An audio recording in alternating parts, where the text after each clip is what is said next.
Right, hello and welcome to Short and Sweet Revision. We're on a bit of a roll today. This is our second video of the day. Well, it's actually our third because we did one that didn't quite work out. Yeah, we had to do a take we had to redo it. Yeah. Okay, so today we are going to be looking at When the Wasps Drowned by Clare Wigfall. And we're going to be revising the key features of the story. And again, we'll leave you with an exam-style question to answer in a peel paragraph. Okay, should we have a little look at the author herself? Yeah, so Clare Wigfall. We won't read it all out to you, but just have to say she's visiting our school next week. Yeah, she is. She's very coming exciting. to spend a day with some of our classes, and we're all really looking forward to that. She saw one of our colleagues. They've been doing podcasts before us. They have. Mr. Broth and Mr. Hain. We'll give them a name check. Hello. On ours. Yeah. But so we're looking forward to meeting the author and talking to her about her story next week. But let's have a look at it. But as always, we're going to give you our interpretation of the story. And I think we mentioned it in our last podcast, is that, again, with each of these stories, you may see things totally different. Yeah. And that's fine. That is okay. And the examiner will like to see different interpretations. Yeah, as long as you can explain it. That's right. So again, we'll leave you this information, but I want you to really have a think about this last little bit here, where it says that she often talks about the idea of absence and things lost appear throughout her writing. And look at this bit: a happy ending isn't forthcoming, which means it doesn't always happen, because the findings are connected to hidden crimes. And it remains hidden, doesn't it, towards the end, because we don't actually see what happens in the garden. Now, when we start talking about the story, I do have to say that in the paper yesterday there was a very similar story to this. Oh, right. And I've said I'll bring it in, where the police are about to dig up a garden somewhere, I can't remember where it is, because they've had a bit of a tip-off and they think that somebody was buried in the garden 60 years ago. Gosh, is this local? No, I don't think it is local. Right. So although we think, this would never happen, it probably has. Yes, and it does happen, and it's quite spooky. So let's have a look at what this story is all about. Okay, so this story is set during a long hot summer. There are 3 children who have unwittingly discovered a dead body in their back garden, and the key thing here is their reaction is not what you might expect. Yes, and you kind of have to think why they behave like they do, why they don't want to tell the police, or this kind of thing. They don't discover the body, they discover part of the body, don't they? So they have discovered a body, but do we know that there's a whole body there? Well, that we assume they do, because I think so. Let's go back a little bit here. So we have 3 children at home during the long summer holidays. One we guess is around 12, 13, 14-ish. Yeah. And then we have a toddler and perhaps like a 6-year-old. Yeah, and we have to say this isn't now. This is 70s. We think possibly 76 when it was a very, very hot summer. And some of the things that happen in the story actually did happen. Yeah, because it was so hot. Yeah. So they find this dead body and they don't report it, and that's really interesting. Even when the police come knocking and show them a picture. They don't report it. They don't report it. Okay. Yeah. So let's move on. So setting, as we said, it's during a long hot summer. It is set in the summer holidays. Well, we're guessing that's endless summer holidays. That when you're young, it does seem to go on forever. It's a family home and garden. And they seem to be home alone because their mum. I'm guessing that she's a nurse. I don't know what you thought. Do you think? Yeah. Well, she works. I thought maybe like a lot of women at the time perhaps had to do a couple of jobs, and I wondered if she was out working, during the day when the kids are at school, and then she perhaps does. But there's nothing to say that. No. It's just that you kind of put your own interpretation onto it. I think you get the impression that she's working away. Which we know happens. But this Home Alone thing, the eldest child is looking after the others, and that happens, doesn't it? That definitely happens. Okay, so that's the setting. So let's go a little bit further now. So the story is being told from the first person, okay? But again, it's in the past tense. It's a memory. So we've got an example here. We heard her screams from inside. I was standing at the sink. So it's I, first person. And we believe it's this character, Evelyn. Evelyn?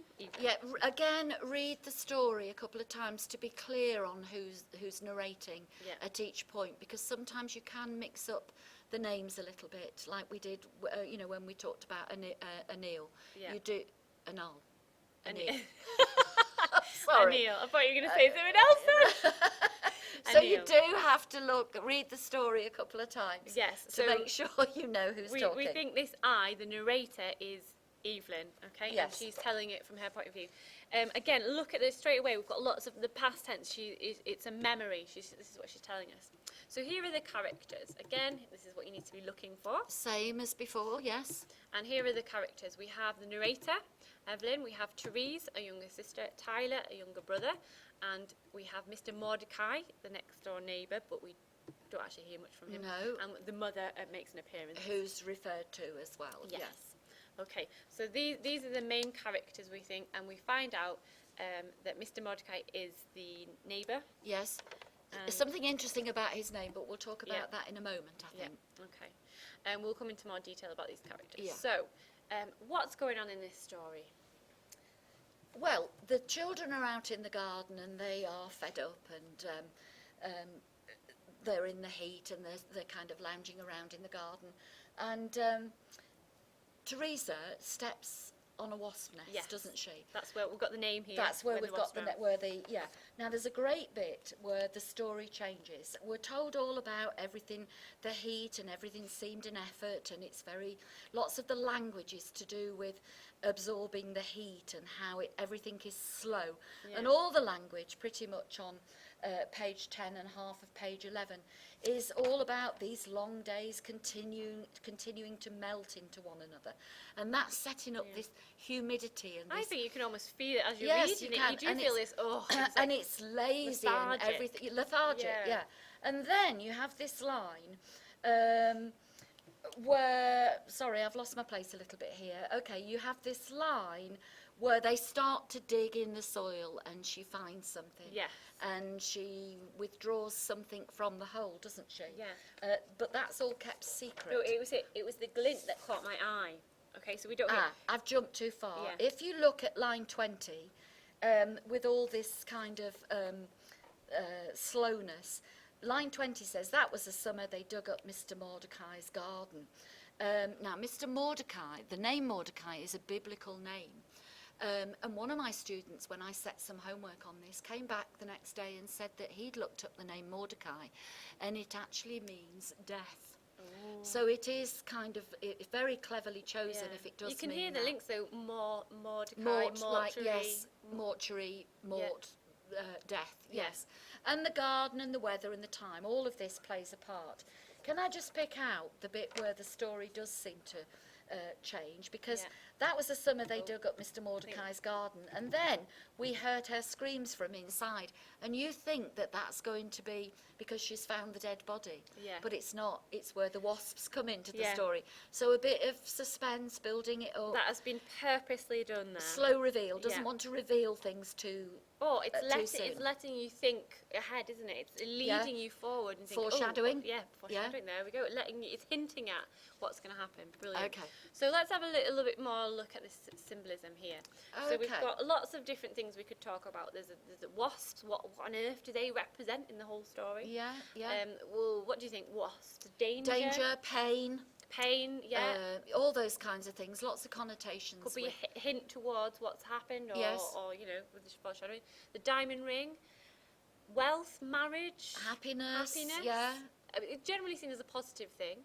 A dream. I would have thought a dream seemed quite positive. Yes. Aspirations. Childhood dreams, that kind of thing. Daydreaming. Dead body. Hidden, secrecy, linked to the Mordecai name, maybe. Horror, gruesome, murder. It's you think something terrible is going to happen. Okay, so really think about these key things that have been mentioned and what on earth are they representing. Miss was talking a bit about the weather before and how the description really makes you feel like it's a really long, hot, drawn-out summer. A technique here that we want to highlight is something called pathetic fallacy.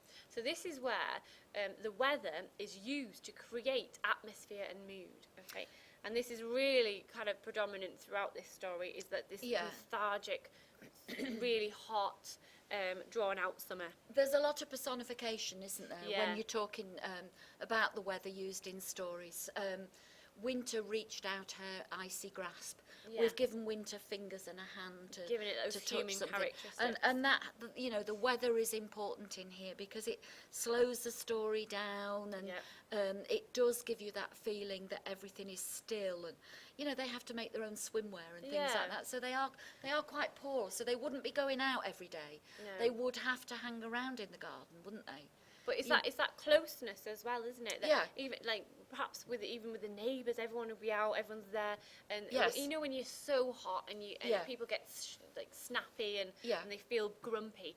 Could that be leading on to whatever happened with this poor girl? And like it says here, the weather is used to create this mood. It's certainly used to create the atmosphere. So do try and look out for those key indicators of the mood and the weather there. Yeah. Okay, so moving on from that, we've got these themes. What's being implied? Right, you're getting used to this word now, looking for things that are often implied rather than told. Loss of innocence, family, this coming of age, having to, you know, it's a kind of rites of passage type thing almost. And the violence, of course. These young people haven't seen this act of violence. Who knows, it could have happened before they were born. Yeah. But they are living in a house where next door there is a body in the buried in the garden. Yeah. And I think one of the key things here is that the two youngest, so Therese and Tyler, perhaps are too young to understand what's going on. But Evelyn, the narrator, she knows exactly what's going on. Yes. There's that key line, where have I got it, where she puts her hand in the hole and she says, I knew what it was. Yes. I knew what it was. And the fact that she's kept hold of this ring, and when the police come and ask her if she's seen this lady, she hides her hand with the ring on. Okay, yes. So, and she knows exactly what she's done, and she's made that choice not to come forth with it, not even tell her mother what's Doesn't happened. she take the ring from She from her sister? She's wearing it on her hand. And she's wearing it on her hand when the police are there, even, Yeah. isn't she? Yeah. So she hides the ring because she knows it could be linked to what's happening. Yeah. And it would change everybody's lives, wouldn't it? But it's as well? I find it almost quite odd that there is hardly any reaction to it. That's so, right. You know, That's she, right. she nothing. Children again, you see, they isn't it? just plug it back up again. That's right. Okay, so moving on, structure. Miss was talking a little bit before about this purpose placed lines on the page 9. Oh, sorry, I jumped the gun a bit That's there. all right. Look, I was it's trying here to now. get through it before. So structure. Does it follow the normal story mountain structure? We know that it's in the past tense. It's yeah. We're looking back at memories. Okay, and they kind of come in chunks, don't they? Yes. You know, and we have this almost summary at the beginning, and then it snaps forward into this story about Therese and the wasp nest and going back on itself. That's right, and I like the way at the end with this story, the last line is, I turned and we stepped back out into the sunlight of the garden. And it just ends on this happy note of sunshine and as if nothing's happened. Like the body is almost not affected their summer, has it? And it's like you said about her writing, she often hides things and the ending is hidden. We do not know what happens. It's a short story. We're never going to know what happens. We have our own assumptions of what's going to happen. Yeah. Good. Yeah. Okay, so again, Story Mountain, you know the drill. You know the drill with this one. Should be getting used to this now. So might be an idea to, you know, print one of these off or look at it, draw just it, draw the graph, and put on the page numbers where each of these things happen. That's what we do here, isn't it, with them? Yeah. Good. And again, we're going to leave you with a exam-style question. So here we Good go. question, this one. Good question. So explain how the writer has used the weather to create atmosphere and mood.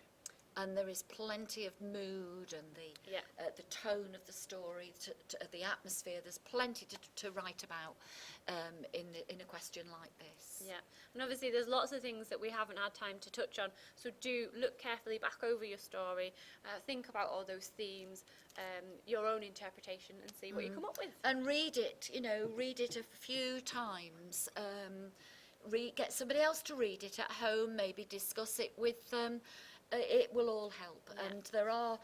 We will be doing more on the other stories. We will. We'll be getting those done. Hope that's been helpful. Good, and we'll be doing poetry as well. So please, stay tuned or stay tuned. Listen in again. All Okay, right, so we'll see you soon. Bye bye.